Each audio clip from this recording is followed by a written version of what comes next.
Welcome to Happily Ever After is just the beginning. Keeping your relationship not just together, but happy, and we mean truly happy, is part art and part science. You've come to the right place. Here's your host, Leslie Dories. You know, I've told the story before about a recently married male coworker of my husband who had just had his first fight with his wife.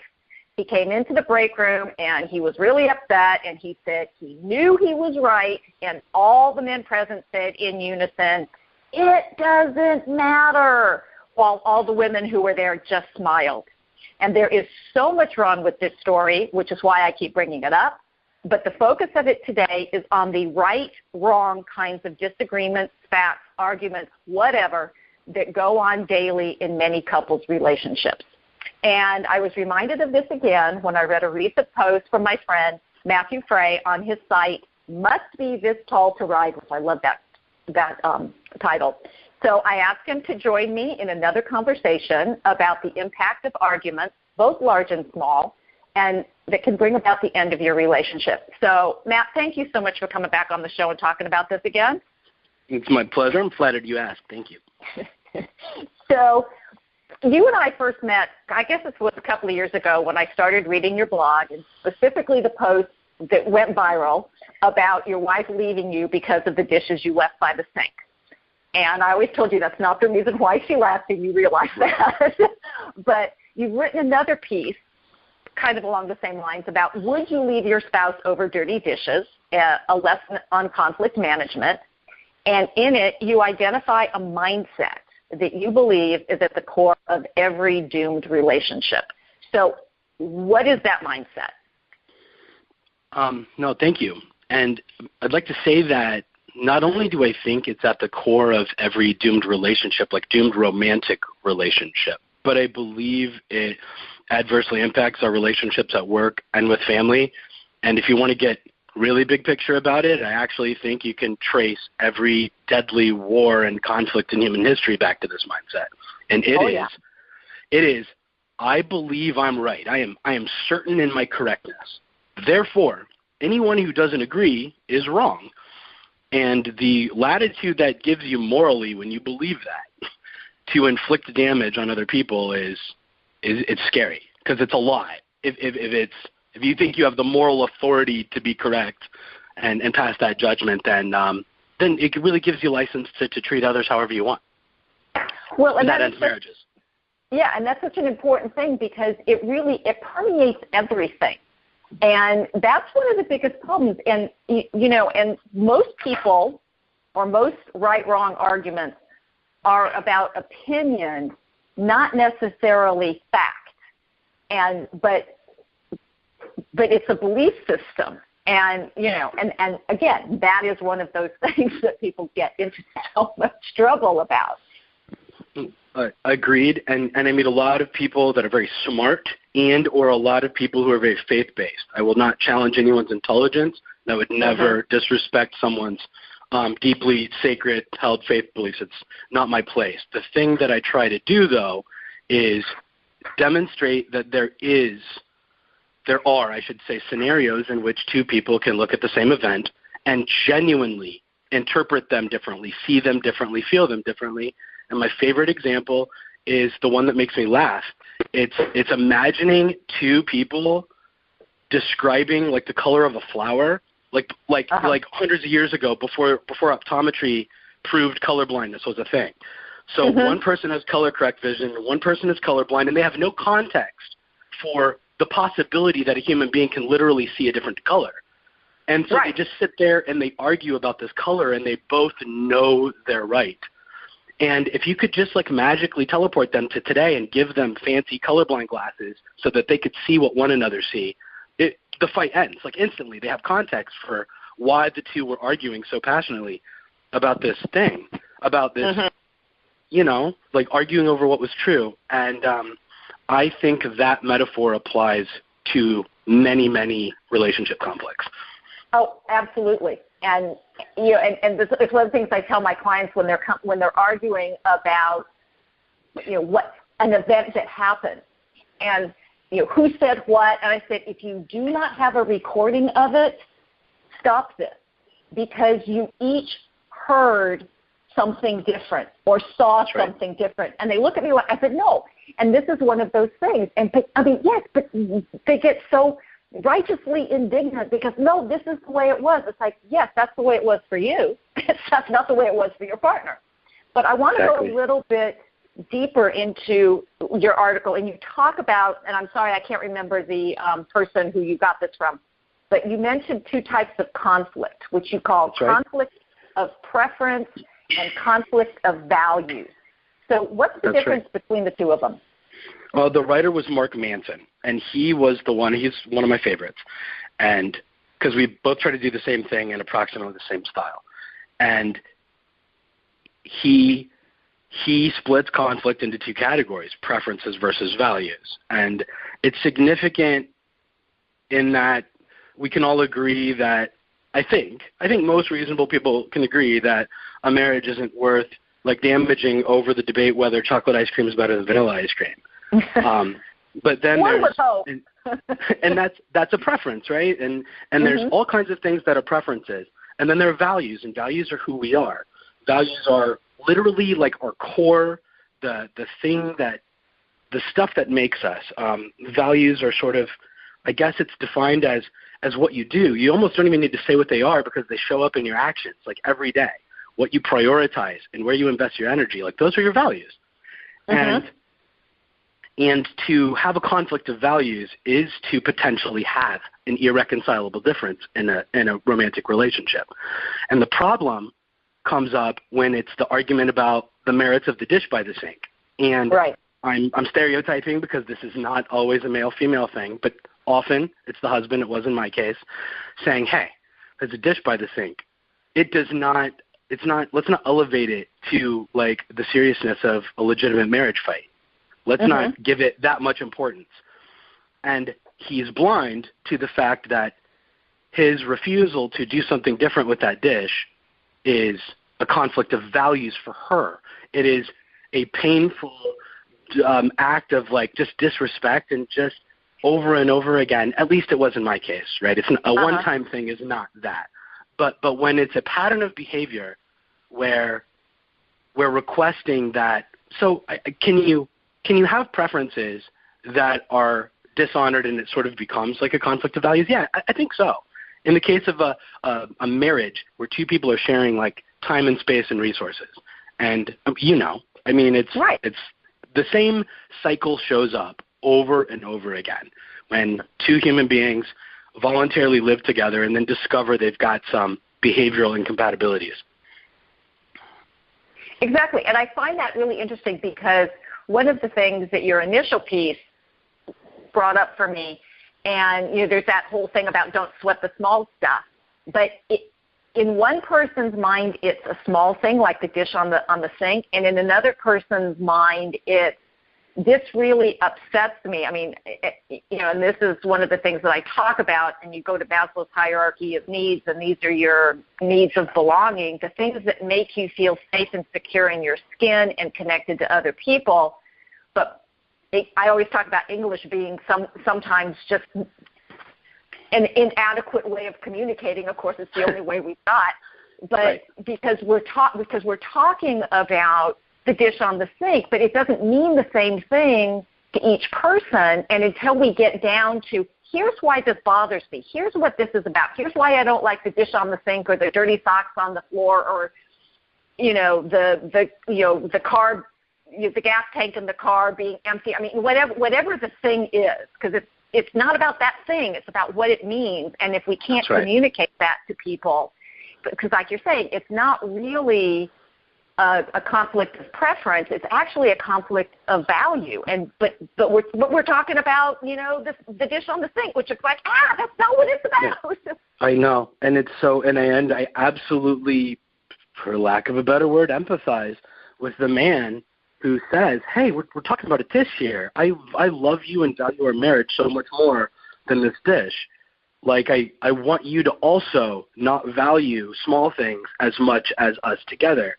It's just this, like, accidentally twisted mindset. And it's a communication problem, exactly what you said. And the part where it gets really gross is that couples, often men, will deny their partner sort of the platform to communicate effectively about it. Like, they sort of won't sit and participate actively, lovingly in a conversation about the dish because they already think it's meaningless. So they take that bias to another level and don't even engage in the conversation to try to understand it better. Well, and I would argue, because you know I do this, I will argue that quite often the person who is bothered by it isn't really aware of why it bothers them and doesn't necessarily share that in a productive way. And this brings me up to, so we're talking around about this, but how can someone actually tell the difference between whether or not they're having a conflict of preference or a conflict of values? I have my theory, but I'm interested about yours.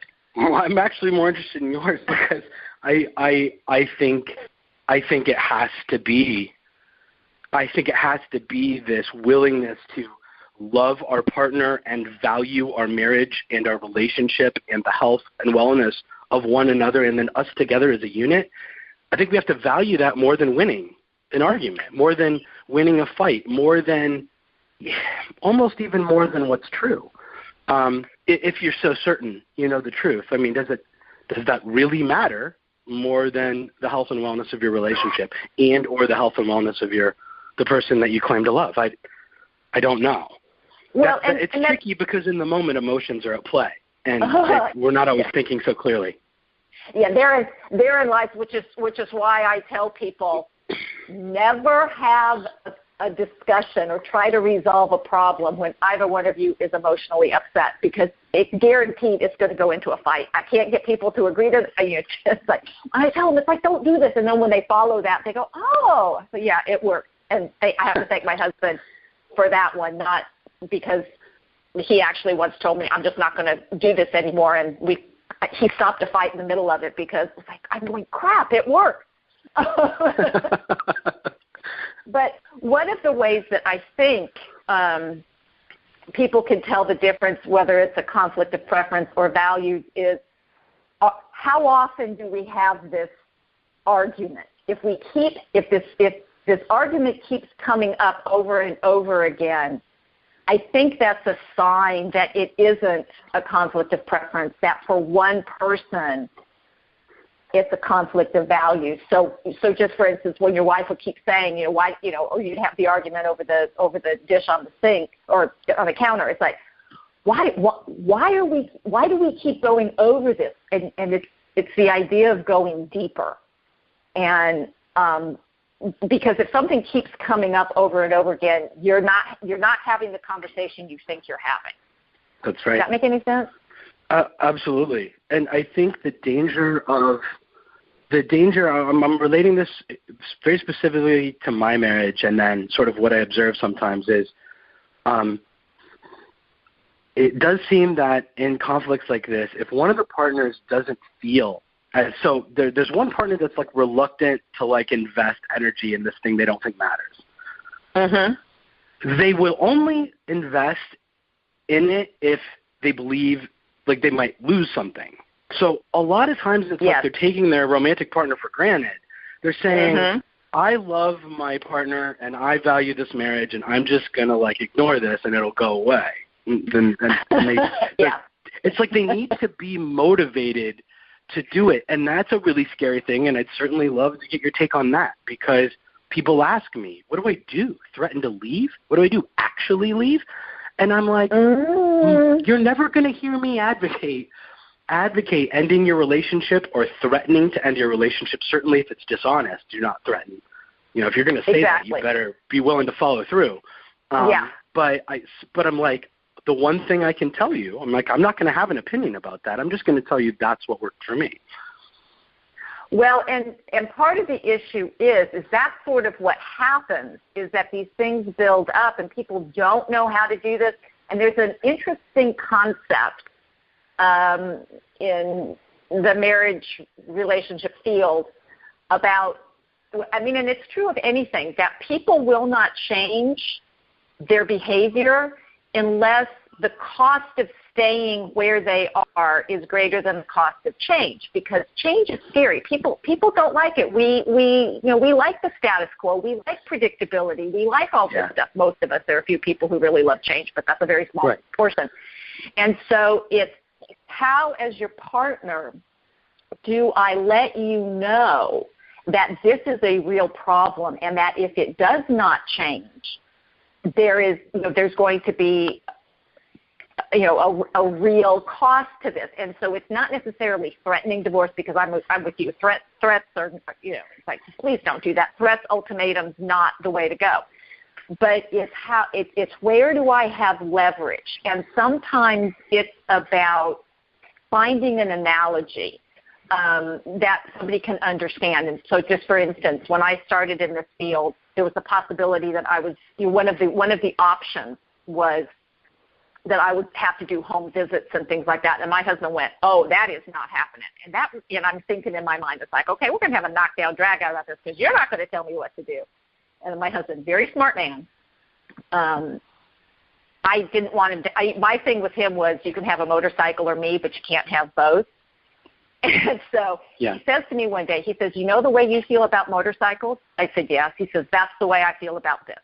And I went, "Oh." Never brought it up again, because it was like he put it in terms that I could understand. And it was like, now I understand how you feel about this. Got it. Yes. And that's so amazing. And I think that is, I don't want to put more on a romantic partner that always feels like they carry most of the emotional labor load anyway.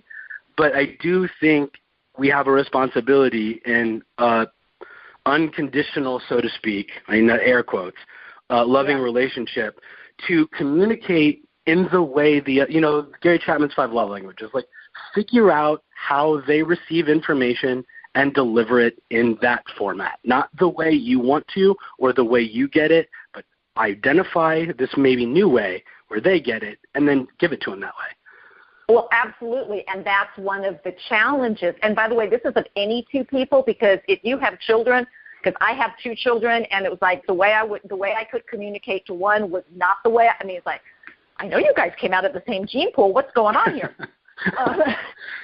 But that's it. We are distinct personalities, and so this is how I've learned to communicate. And this is why I say English sometimes is a completely inadequate language, because words don't mean the same thing to people. That's right. So you have this meaning of this word, and I have this meaning of this word, but we're using the same word, so we think it's the same thing. And it's that idea.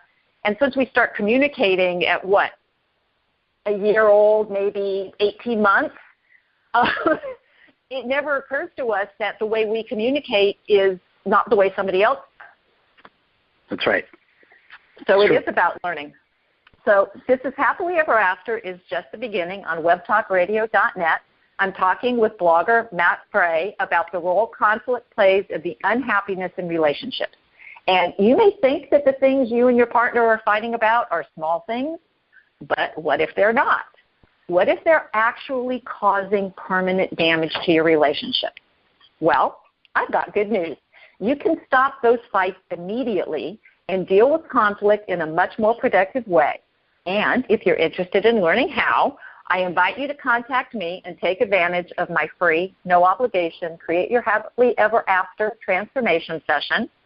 You can reach me at Leslie, Lesli, at foundationscoachingnc.com. That's FOUNDATIONS, coaching, N as in Nancy, C as in Charlie.com.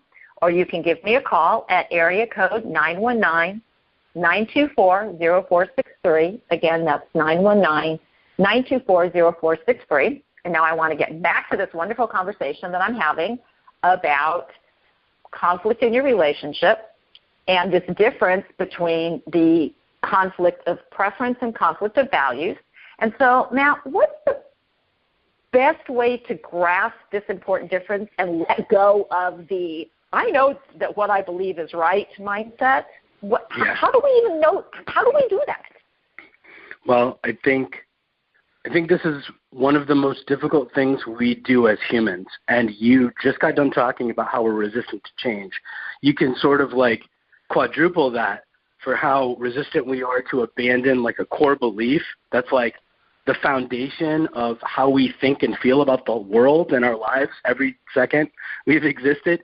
When we start shaking those up, that gets really uncomfortable. And I think there's good news and bad news, right? The good news is most of us have already done this. And that's because we all grew up as children believing stories that as we got into adulthood, we understood to not be true, right? To be essentially fairy tales. And I don't want to shatter childhood dreams. I don't know who's listening, right? Right. But you mean like Santa Claus doesn't exist? Fair. Okay, right. There you go. There you go. And kids everywhere sob. Right. That's my favorite metaphor because it's and I don't want to speak for everybody. Maybe some people don't have that experience.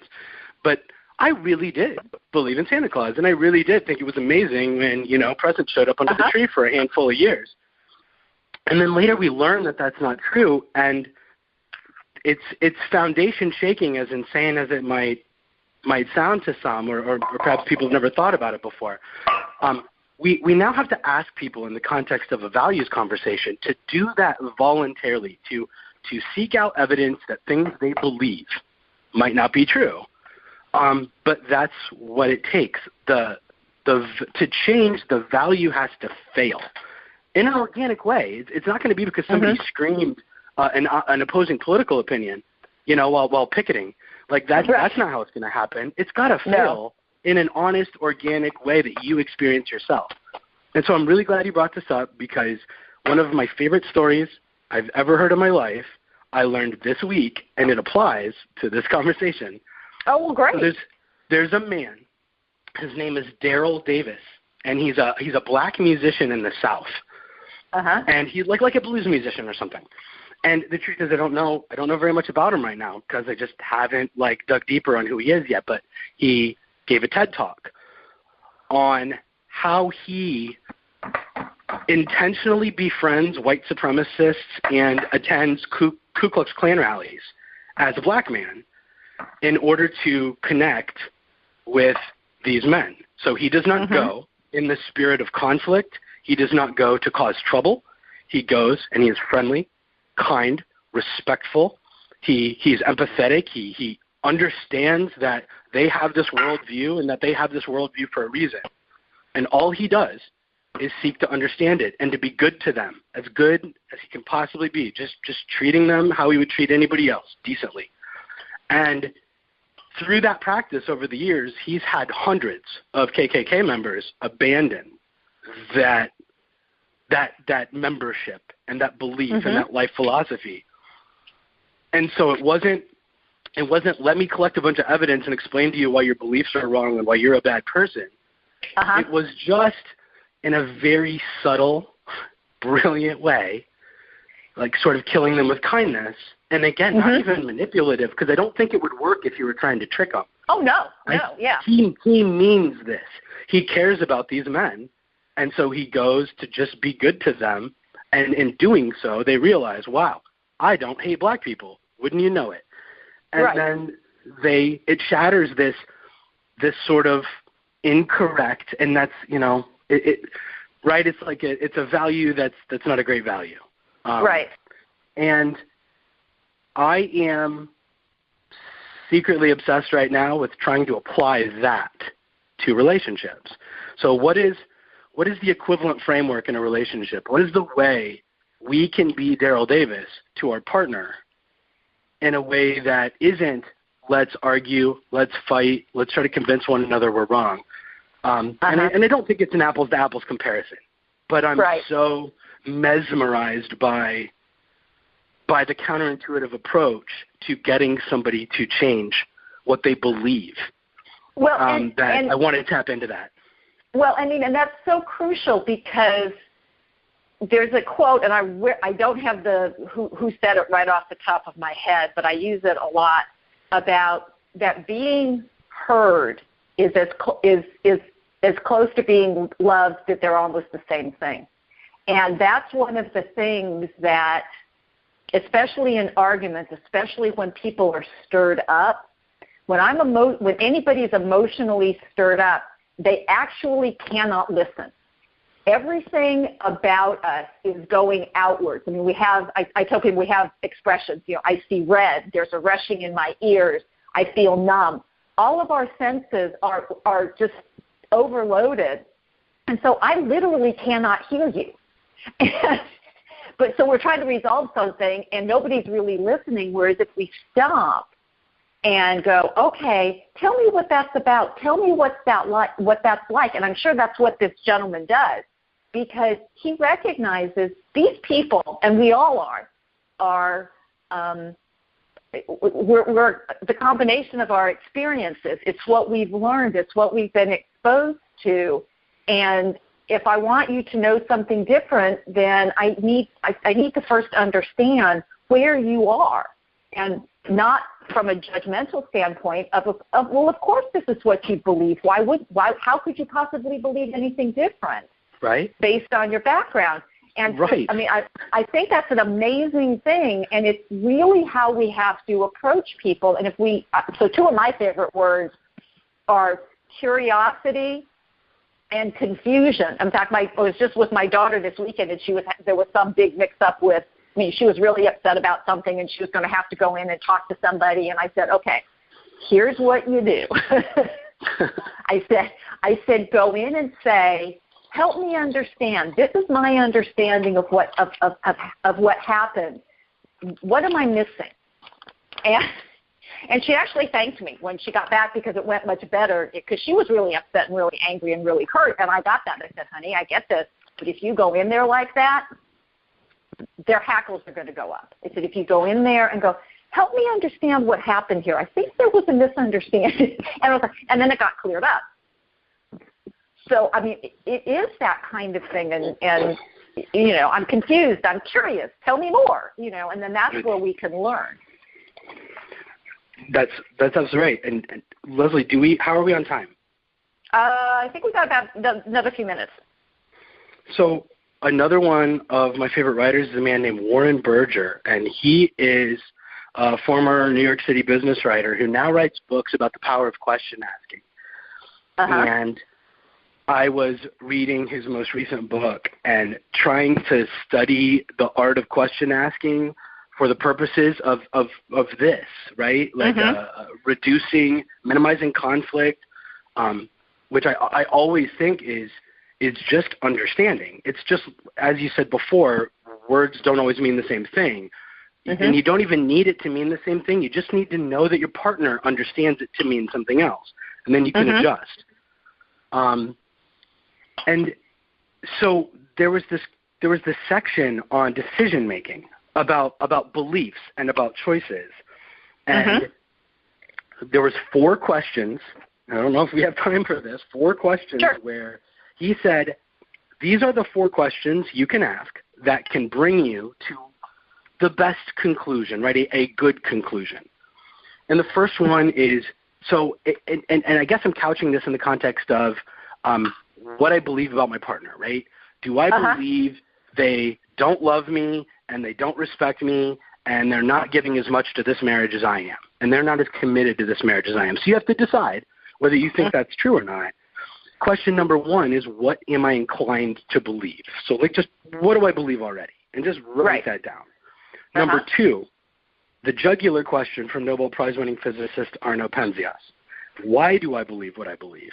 And this is one of those where if you you're getting radical about it, you can start to get really uncomfortable with yourself, which is why I nicknamed it the jugular question, because you can literally shatter core beliefs that you've had your entire life if you dig deep enough with, why do I believe what I believe? Maybe it's because you were born somewhere and a bunch of people told you something, and maybe that's why. And maybe you have zero evidence to support the reason you believe that. And maybe reevaluating that's a good idea. But in this case, it's just, why do you believe what you believe about your partner? Exactly. 3, the desirability bias. What would I like to be true? What do I want to be true? And this is tricky too, because it can be subconscious. You might want to justify your anger. You might want to justify an inclination to leave, or do you have a romantic affair, or who knows what. But desirability bias can be every bit as powerful as confirmation bias in terms of like psychology and influence and what we believe. And so it's like you got to check that. And then number 4, and it's my favorite one, and it's what if the opposite were true? And so that is taking on the role of if one side's the defendant in a court case, you take on the role of the prosecutor voluntarily. You do this mock exercise of trying to poke holes in your own theory and your own beliefs, and you just give it an honest try. What evidence might there be?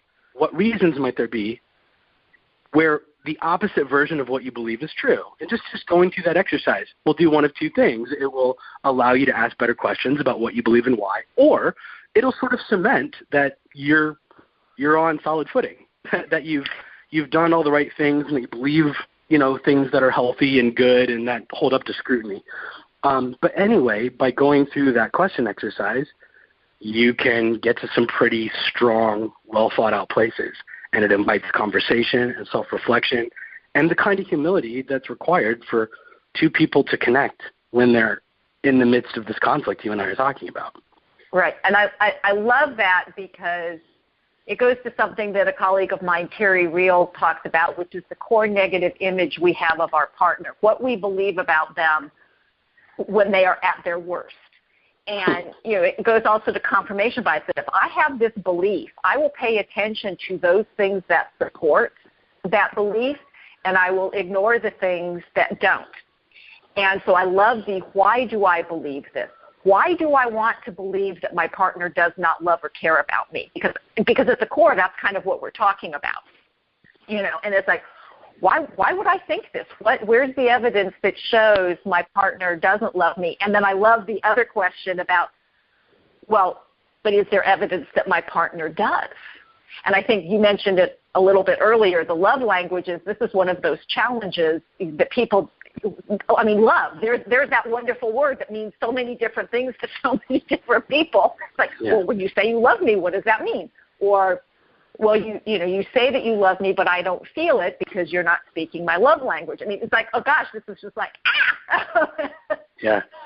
But I love those questions. I think they're really important. And again, that's one of those things that we're probably not going to be able to do in the moment that we're upset, which is why I tell my clients on a scale of 1 to 10, with 1 being I'm completely calm and 10 somebody's going out the second-story window and I don't know who it is, don't open your mouth if you're higher than a 3 because, and so they look at me like I'm crazy. And I said, no, because at a 3 or lower, you can ask yourself these questions. You can answer these questions. If I'm at a 10, I'm not thinking about anything. I'm just really upset.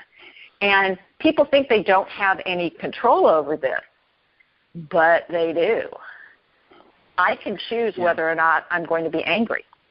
Now, that's a brilliant exercise, Yeah, in the moment I have the reaction, but then it's like, do I want to continue this? And unfortunately, that's when most people open their mouths, which is a disaster, versus, hey, honey, we need to sit down and talk about something.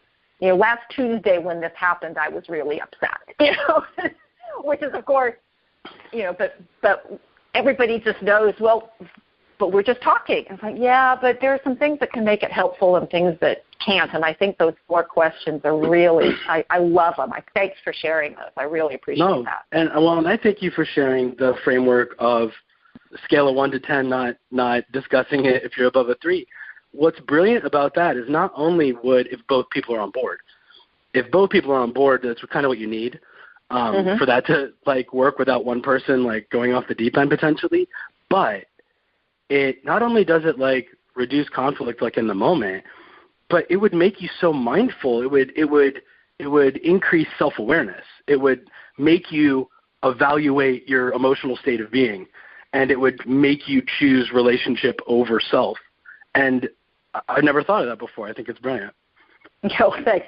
So, Matt, where can people read your articles, learn more about, because you come up, like I said, the 4 questions, the conflict of, values versus, choice versus preference. Where can they read more about this? Well, there's amazing writers all over the place that have all said it better than I have. Okay, do not do that, because you're an amazing writer, so stop that. Try to be a conduit to good ideas. And so my blog is mustbethistalltoride.com.